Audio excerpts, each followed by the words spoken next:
Assalamualaikum warahmatullahi wabarakatuh. Perkenalkan, nama saya Fitri Irian Ramadhani dengan NIM 231102416057. Mata kuliah Kemuhammadiyaan.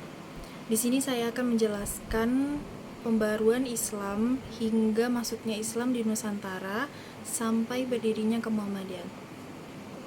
Abad ke-7 sampai dengan abad ke-10 Masehi, Islam berkembang dengan pesat meliputi daerah-daerah yang sangat luas dengan penguasaan ilmu pengetahuan, peradaban, dan kebudayaan yang sangat maju, tinggi, dan berdimensi rahmatan lil alamin. Kejayaan Islam ini merupakan hasil perjuangan yang tidak mengenal lelah, baik yang dirintis dan dipelopori oleh Nabi Muhammad beserta para sahabatnya, maupun diteruskan pada zaman Al-Khulafaur Ar-Rasyidun. Pengklasifikasian kemajuan peradaban Islam sejak era awal dapat dilihat sebagaimana berikut. 1. Dinasti Umayyah 661 sampai 750. Berdirinya perguruan tinggi seperti Universitas Iskandaria dan University of Naisabur. Munculnya tokoh-tokoh mujtahid besar di bidang fikih sepersepuluh Imam Abu Hanifah.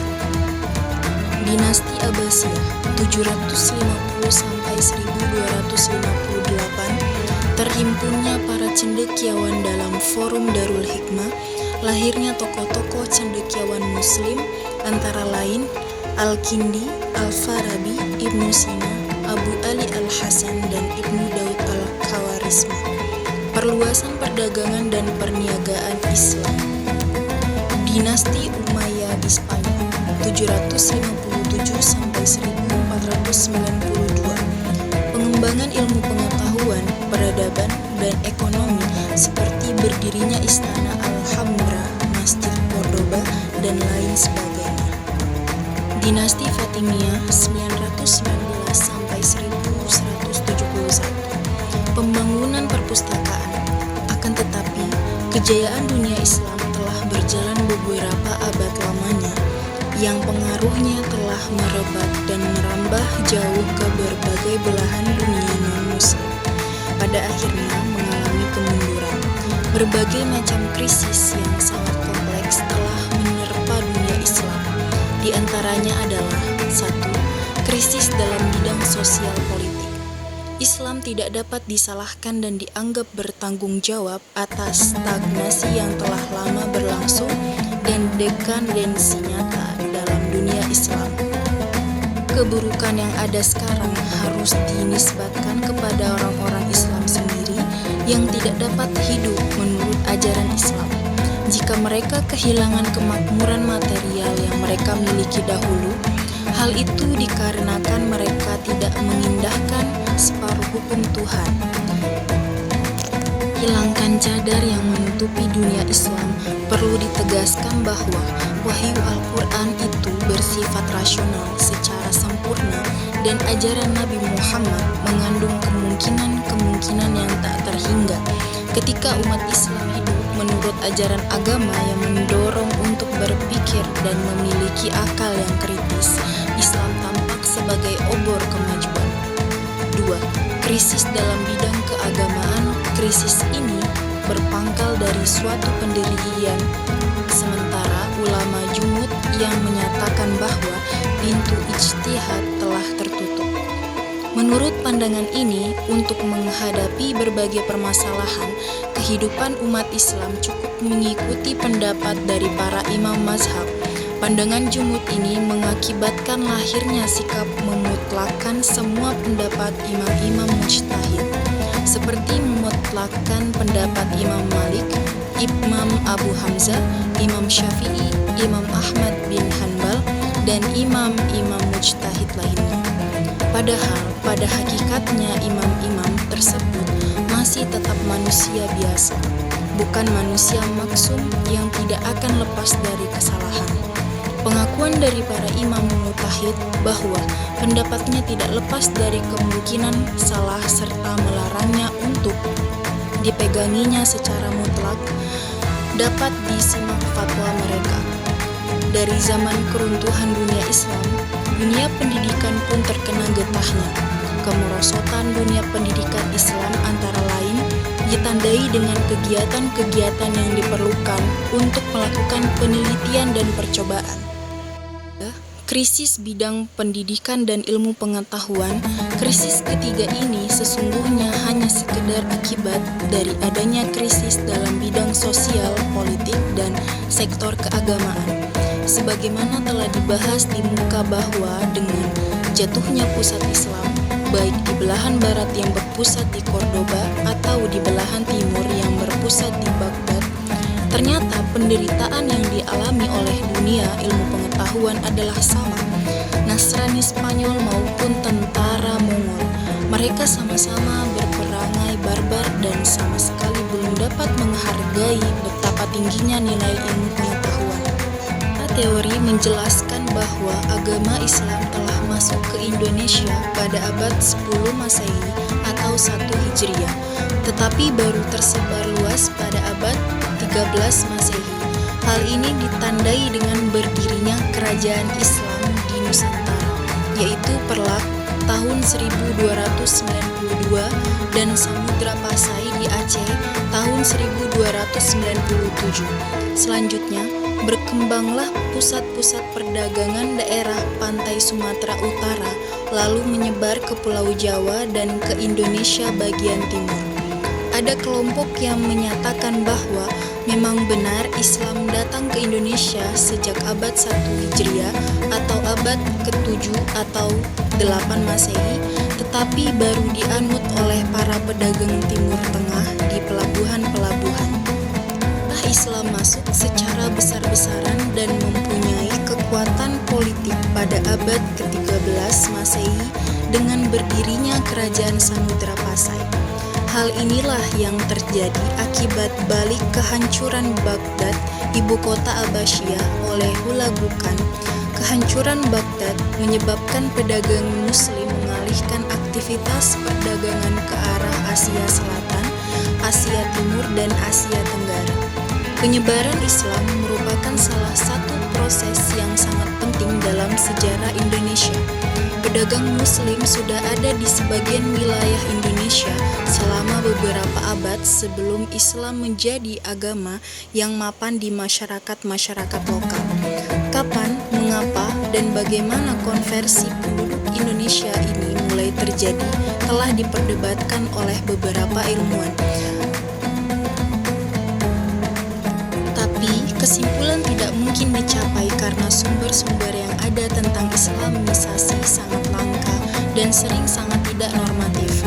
Seminar tentang kedatangan Islam ke Indonesia pernah diadakan di Aceh pada 17 sampai 20 Maret tahun 1964 dan berkesimpulan bahwa menurut sumber yang ada, Islam untuk pertama kalinya telah masuk ke Indonesia pada abad 1 Hijriah atau abad ke-7 atau 8 Masehi dan langsung dari Arab.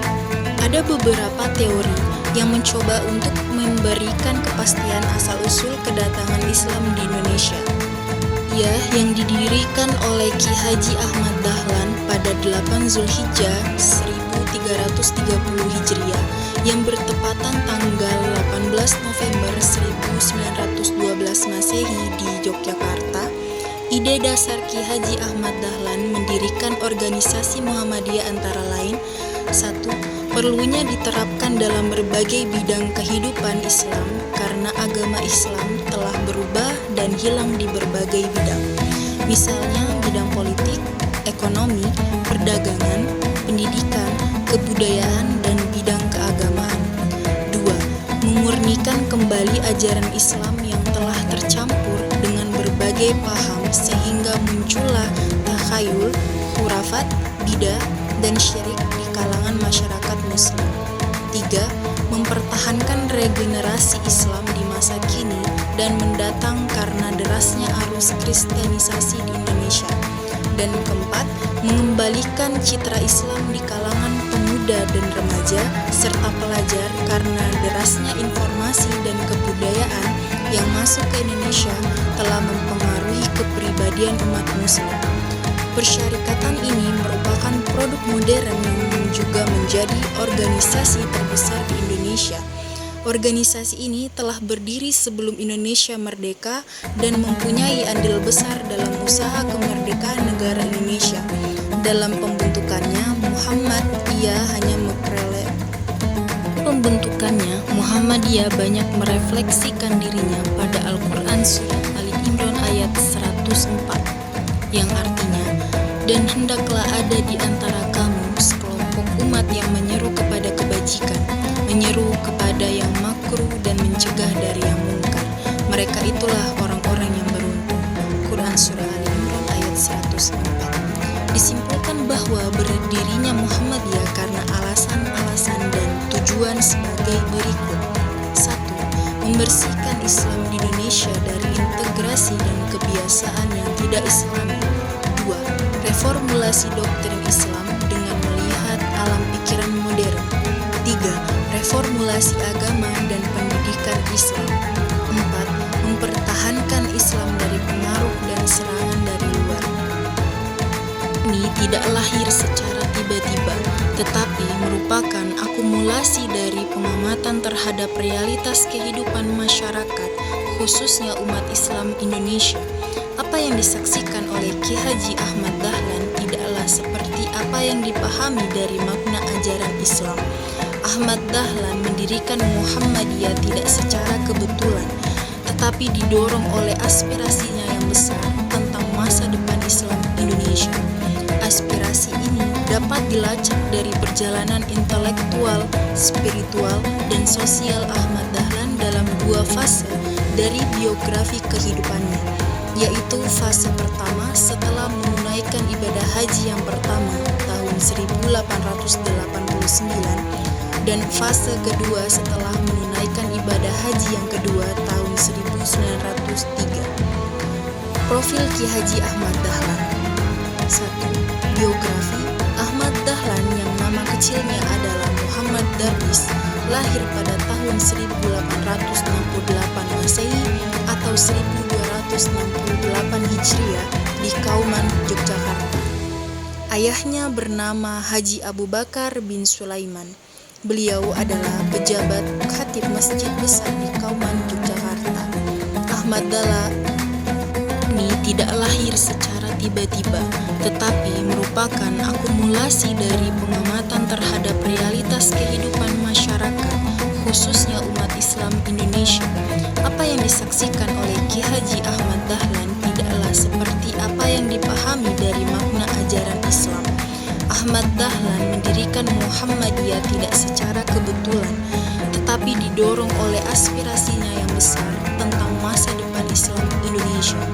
Aspirasi ini dapat dilacak dari perjalanan intelektual, spiritual, dan sosial Ahmad Dahlan dalam dua fase dari biografi kehidupannya, yaitu fase pertama setelah menunaikan ibadah haji yang pertama tahun 1889 dan fase kedua setelah menunaikan ibadah haji yang kedua tahun 1903. Profil Ki Haji Ahmad Dahlan.